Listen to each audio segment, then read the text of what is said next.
2025 ya se acabó, así que te vengo a traer 7 de mis lecturas favoritas de este año. Libros que van desde lo que consideramos clásicos, ficción literaria, fantasía y ficción un poquito más comercial. No creo que Tan poca vida necesite introducción en este punto de la vida, pero aún así, si todavía no te queda muy claro de qué va Tan poca vida, te cuento. Seguimos la historia de 4 amigos, JB, Malcolm, Willem y el más importante, Jude. En este libro lo importante no es lo que pasa, sino cómo los personajes sienten y reaccionan a lo que ocurre alrededor de ellos. Un libro motivado más bien por los personajes y por el desarrollo de todo lo que está ocurriendo en sus mentes y en sus corazones. Nos cuentan su vida en la ciudad de Nueva York desde que se conocieron cuando entraron a la universidad hasta la edad de los 40 y 50. Vamos creciendo junto con ellos a lo largo de todas estas décadas. Conocemos sus miedos, sus temores, sus ansias, pero también sus dichas, sus alegrías. Vemos esos momentos tiernos y sutiles de amistad, de camaradería, pero sobre todo de compañerismo. Un libro que habla mucho sobre The Found Family, que es este concepto de esa segunda familia, esa familia que no es tu sangre, pero que aún así es como tu tribu. Para mí, Tan poca vida no es solo lo que en inglés llaman trauma porn. Tan poca vida va muchísimo más allá del dolor y del trauma.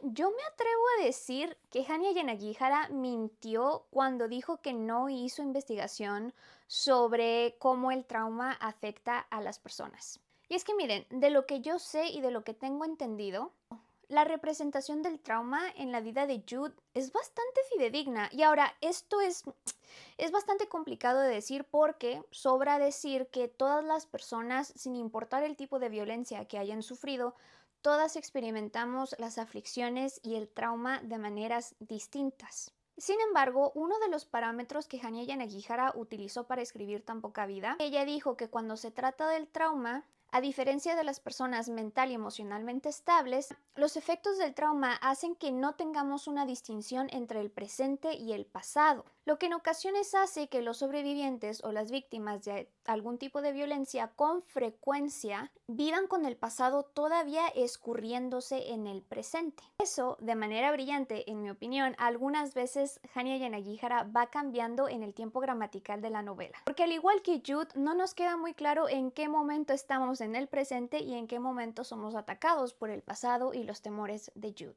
Así que no le termino de creer por completo que no realizó investigación al respecto o bien conoce de antemano cómo se experimenta el trauma, pero no me atrevo a asumir algo de ese tamaño porque, bueno, no me compete. Una de las cosas que no me canso de decir de Hanya Yanagihara es que esta mujer es experta en crear elementos chocantes y en escribir elementos que generan impacto. Evidentemente, los elementos chocantes de la novela es todo lo que has escuchado de Tan poca vida. Que si la violencia, que si el abuso, que si la depresión, que si las autolesiones y el suicidio. Es cierto, Hanya Yanagihara se toma a veces demasiado tiempo explicando y detallando todas estas escenas y sí son cansadas, pero porque en mi opinión la idea es precisamente representar ese hartazgo, ese cansancio, esa sensación de un ciclo vicioso en el que estás atrapado cuando vives bajo todo este dolor, bajo todo este sufrimiento, bajo todos estos miedos. Y ese es el lado como que controversial del que todo mundo habla. Pero también, Nagihara también sabe entretejer momentos especiales dentro del subtexto que nos hablan de un mensaje muchísimo más positivo. Por ejemplo, nos hace cuestionarnos la naturaleza de las relaciones humanas, de cualquier tipo de relación. El punto en el que a lo largo de las páginas incluso tú mismo te preguntas, ¿cuál es el verdadero propósito de estar con vida en este planeta? Es decir, si nos fijamos en Jude y en todas estas personas, se cumple lo que la autora dijo. Ella escribió este libro con el parámetro en mente de que escribiría una especie de cuento de hadas o una fantasía. Y sí, sin duda es una fantasía porque así como pasan cosas terribles, también pasan cosas demasiado maravillosas que tú no sabes de dónde salieron. Pero Hanya Yanagihara explicó que jugaba con ese elemento así como también con el elemento de lo que ella llama exageración, pero que en mi opinión la palabra más correcta, desde mi punto de vista, es el extremo. Y si lo pensamos bien, Jude es el arquetipo por fuera, la apariencia que él da, del hombre exitoso y feliz, de lo que todo mundo consideramos que es como debe de verse la felicidad. Es decir, el puesto de trabajo, el dinero, el apartamento, la pareja, el carro, los lujos, los viajes, la reputación. Y sin embargo su vida está hecha a pedazos. Y eso a mí me hace preguntarme cuántas personas allá afuera viven bajo esa fantasía. Y creo que hoy más que nunca lo vemos en las redes sociales. Todo es una ilusión. Y genuinamente me pregunto si esto en verdad es una fantasía. Yo creo que replica a la perfección la realidad de la vida humana y de los estándares que tenemos hoy en día. Y más que un estándar, de las exigencias que la sociedad nos impone. En el caso de Jude pareciera que porque lo tiene todo, no tiene ningún pretexto para sufrir o para sentir lo que siente. Y decir que Jude no crece es invalidar todos esos momentos que generan impacto en la novela. Esos momentos sutiles, esos momentos cariñosos, esos momentos tiernos, esos momentos cálidos. Ya lo mencionaba anteriormente, pero también siento que nos hace cuestionar la naturaleza de las relaciones humanas. Por ejemplo, el de la familia de la que nacemos, la familia que elegimos cuando crecemos, nos hace cuestionar los parámetros y el estándar de lo que debe de ser el amor verdadero. ¿Quién dice que el amor de verdad tiene que limitarse al cuadrado del amor romántico y sexual? Y lo vemos a la perfección en la relación de Willem y de Jude. Que dicho sea de paso, mucha gente dice que este libro no debería ser considerado un libro de temática gay u homosexual, y estoy de acuerdo. Pero sí me atrevo a decir que a lo mejor sin querer queriendo, a lo mejor sin la autora tener la etiqueta o la categoría correcta, yo siento que entra dentro del espectro LGTB hasta cierto punto, por ejemplo, del lado aromántico de la comunidad. Si a mí me lo preguntan, la relación de Willem y de Jude hasta cierto punto bien podría ejemplificar una relación queer platónica o alterosa, que creo que es así como se podría traducir. Este es un término relativamente nuevo. En inglés es llamada alterous relationship.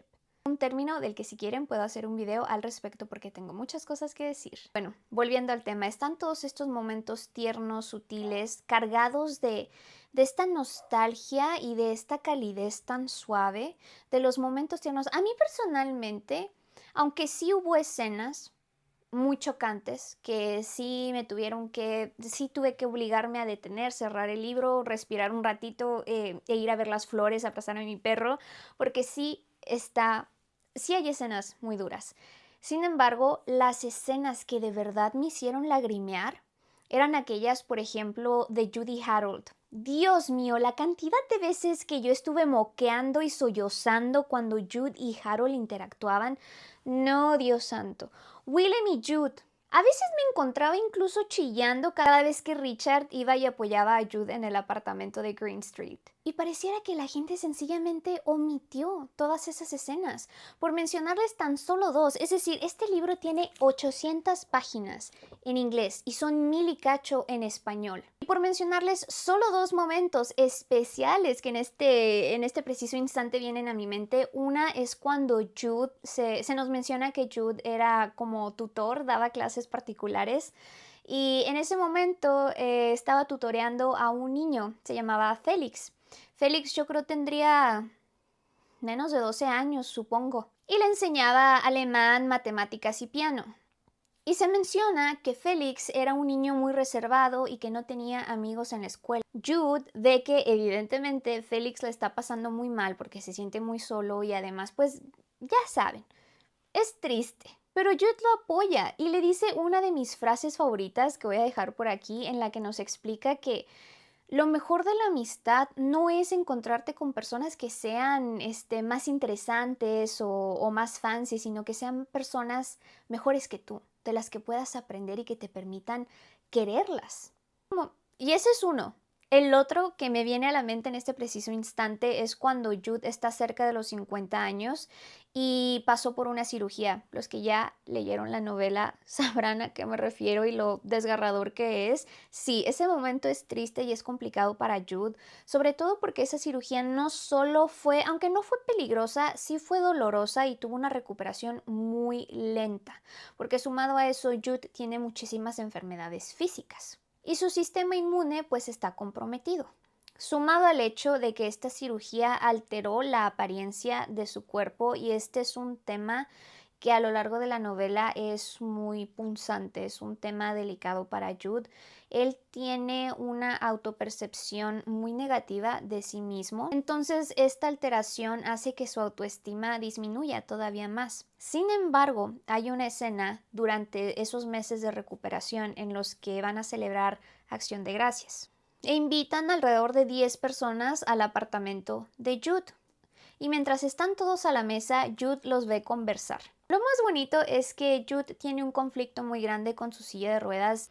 Ya haré un video al respecto porque mucha gente dice que esta novela es capacitista, pero me quiero informar bien porque no me atrevo a hablar tan a la ligera y no quiero sonar ignorante hablando de un tema como este, porque evidentemente yo no puedo ocupar el espacio de personas que tienen una discapacidad, entonces quiero ser tan respetuosa como sea posible. Pero una de las cosas que me parecen sumamente tiernas es de que como él tiene este conflicto muy grande con su silla de ruedas, uno de sus amigos adapta un sillón para que sea más sencillo para él poder descansar. Ya saben, que no tenga la incomodidad de la silla de ruedas y que además sea más sencillo poder trasladarlo a lo largo del apartamento. Entonces, bueno, Jude se está quedando dormido mientras los ve conversar después de la cena, y Willem, que es la persona más cercana a Jude, ya que el que más lo amó, nota que Jude se está quedando dormido, entonces se levanta y dice algo así como que, bueno, es hora de llevarnos a nuestra diva preferida para que descanse. Y a todos les da risa. Entonces toma el sillón y se lleva a Jude, pero Hanya Yanagihara menciona que cuando toma el sillón y le da la vuelta, Jude se despide de todos así como con un gesto dramático de la mano, como diciendo, bueno, parto, pero los dejo en buenas manos.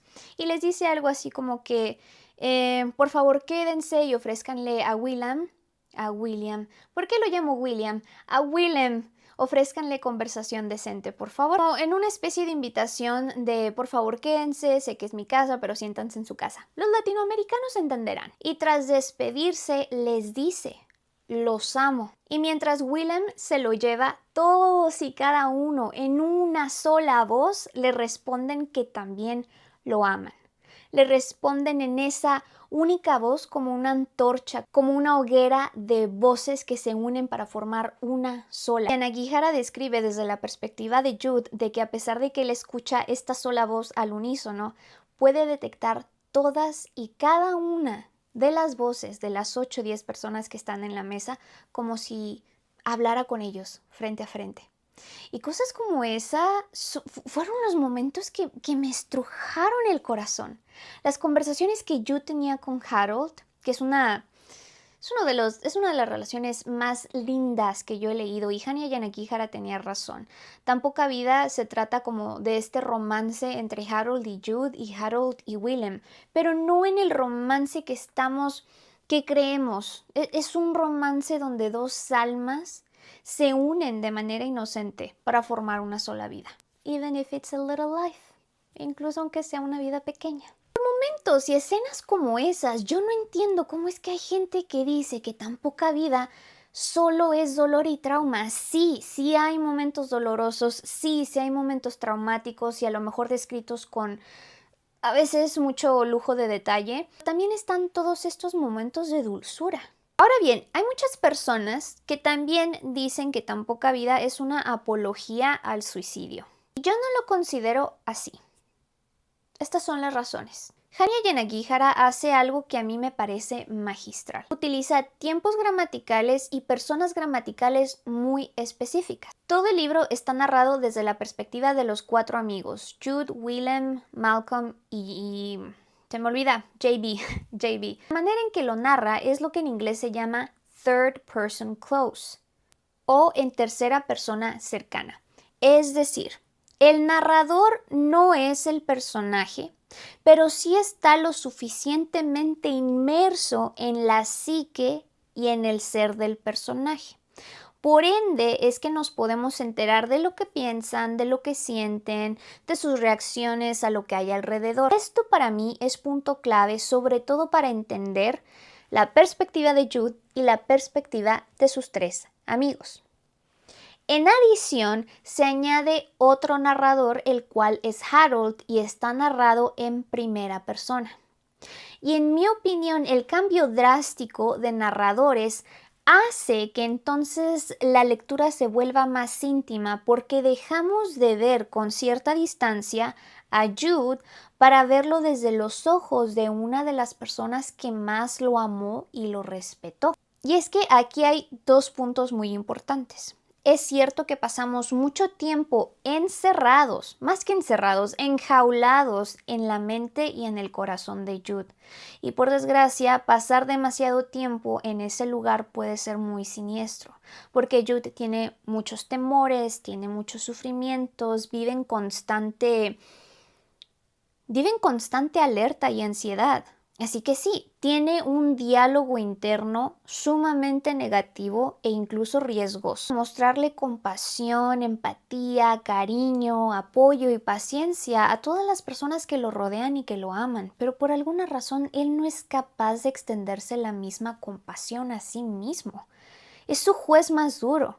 Y a mí me parece hipócrita decir que Jude no es un personaje real porque ¿cuántos de nosotros nos hablamos de maneras tan crueles cuando no seríamos capaces de hablarle así a un amigo, a tu pareja o a tu familia? Porque por alguna razón hay personas que no pueden extenderse la misma compasión. En ese sentido, desde los ojos de Jude, por supuesto que parece una apología al suicidio y pues al sufrimiento, porque desde la perspectiva de Jude pareciera que la única solución es la muerte. Y en cierto momento toma esa decisión. Pero Hanya Yanagihara no solo expone lo que ocurre dentro de Jude como para que tome esa decisión que, dicho sea de paso, no condono, no romantizo y que considero que es un problema muy serio. Y es aquí donde entra lo brillante de la ejecución, que de manera contrastante la autora, así como se toma el tiempo de expresar y de exponer todo el tumulto de emociones de Jude, también nos muestra la reacción de las personas que estaban alrededor de Jude, quienes se lamentan, por supuesto, no haber podido ayudar a Jude. Por ejemplo, en el funeral de Jude se menciona que hubo muchas personas, es decir, Jude fue amado hasta el último momento. Y eso para mí funciona perfecto en esta especie de traslado de perspectivas en las que dejamos de ver la jungla tan siniestra que Jude tiene en su mente para ver la realidad allá afuera, y que en mi opinión sirve como recurso narrativo para nosotros entender que en ocasiones tenemos que ver un poquito más allá. Pero la clave aquí, y que se repite a lo largo del libro, es la de que hay que pedir ayuda, que hay que hablar, y no significa que porque no pidas ayuda tus amigos no te ayuden porque son malas personas, sino porque si tú no expresas lo que estás sintiendo, nadie te va a escuchar porque no sabe por lo que estás pasando. Tienes que hablarlo. Permiten decirlo de este modo, ese es el verdadero mensaje de Tan Poca Vida. Y sí, miren, Hanya Yanagihara hizo una que otra declaración que a mí sí me preocupa, pero no creo que la haya derramado en el libro, no del todo. Ella explica que para ella, de manera personal, la terapia no le ha hecho ningún efecto. Pero en el libro se nos repite, se nos insiste la necesidad imperante de ir a terapia y de hablar, de pedir ayuda, como ya dije anteriormente. E incluso esta ya es una interpretación que a lo mejor la estoy estirando demasiado, pero hay una cosa que a mí sí me llama la atención de la declaración de Hanya Yanagihara, la cual no apoyo. De hecho, por favor, vayan a terapia. Yo sé que también ir a terapia es un privilegio que muchas personas no se pueden costear, pero es importante que hagas uso de este recurso. A lo que iba con todo esto es de que aunque la declaración de Hanya Yanagihara es algo riesgosa, también me hizo pensar en algo. Y esa es de que si lo pensamos bien, la psiquiatría y la psicología son ciencias o disciplinas que todavía son muy jóvenes. Y muchas de estas disciplinas siguen sustentadas o basadas en algunos arquetipos o teorías que ya están un poquito obsoletas. Por ejemplo, Freud y el psicoanálisis. No significa que todas las terapias siguen al psicoanálisis, por supuesto que no, pero sí me hizo pensar que nos hace falta más investigación de esa parte. Creo que esta es una discusión que debe traerse no para decir que la terapia no sirve, hay que utilizar los recursos que tenemos en este momento. Como ya dije, es una necesidad imperante, así que por favor vayan a terapia, ir a terapia es justo y necesario. Sin embargo, sí creo que esa declaración abre la posibilidad a una conversación en la que se hable sobre la necesidad de crear nuevas perspectivas y nuevos acercamientos para esas disciplinas, porque son ciencias todavía muy jóvenes. Reitero, con esto no quiero decir que la terapia está mal y que no sirve. Jamás dije eso. Sí sirve. Así que bueno, sin duda ya me extendí demasiado. Esta es tan solo una parte, es tan solo la punta del iceberg de todo lo que pienso de tan poca vida. Es que yo podría hacer un seminario entero. Les juro que yo podría hacer un seminario entero hablando de tan poca vida, porque es que cada capítulo tiene algo. Por desgracia, los elementos más chocantes y controversiales enceguecen al lector. Pero bueno.